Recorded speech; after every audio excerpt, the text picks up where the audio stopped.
செய்திகள் வாசிப்பது எம் பிரியா. 250 பணியாளர்கள், 44 வாகனங்கள், 24 மணி நேரமும் 14 நாட்கள். தூத்துக்குடி பணிமயமாத ஆலய திருவிழாவையொட்டி கூட்டு தூய்மை பணியை மேயர் ஜெகன் பெரியசாமி, ஆணையர் பிரியங்கா தொடங்கி வைத்தனர்.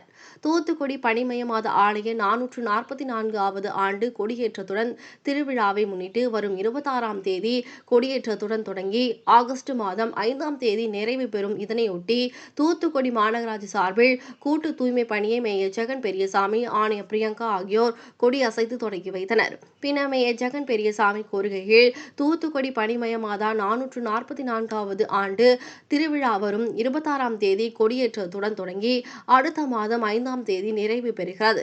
இதனையொட்டி தமிழகம் மற்றும் இந்தியா உள்ளடக்கிய மாநிலங்கள் மட்டுமின்றி வெளிநாடுகளில் இருந்தும் அதிக அளவில் வந்து செல்வார்கள்.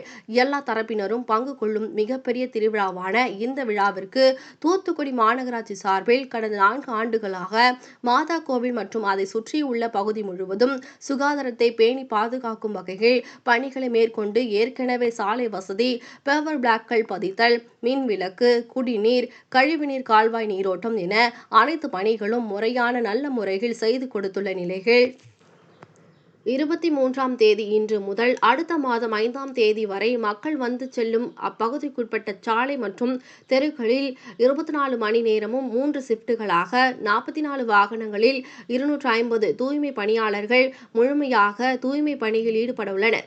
ஆலயத்தின் சார்பில் கோரிக்கை வைக்கப்பட்டு எரியாமல் இருந்த அப்பகுதியில் உள்ள உயர்மின் கோபுர விளக்குகளும் சரி செய்யப்பட்டு அப்பகுதி முழுவதும் இரவை பகலாக்கும் வகையில் அனைத்து அடிப்படை பணிகளையும் முழுமையாக செய்து கொடுக்கப்பட்டுள்ளது.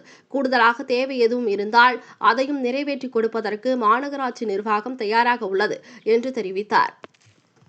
நிகழ்ச்சியில் பணிமயமாத ஆலய பங்கு தந்தை ஜான் செல்வம், துணை பங்கு தந்தைகள் ஜெரால்ட், மைக்சன், துணை மேயர் ஜெனிட்டா, நகர்நல அலுவலர் கணேஷ், மாநில மீனவர் அணி துணை செயலாளர் புளோரன்ஸ், சுகாதார குழு தலைவர் சுரேஷ்குமார், கவுன்சிலர் ரெக்ஸ்லீம், சுகாதார ஆய்வாளர்கள் ஹரிகணேஷ், பிரகதி, பிரீத்திகா, ராம்குமார், ஜோதீஸ்வரன், ஆறுசாமி, ஆணையரின் நேர்முக உதவியாளர் துரைமணி, மேயரின் நேர்முக உதவியாளர் ரமேஷ் உட்பட அரசு அலுவலர்கள், தூய்மை பணியாளர்கள் கலந்து கொண்டனர்.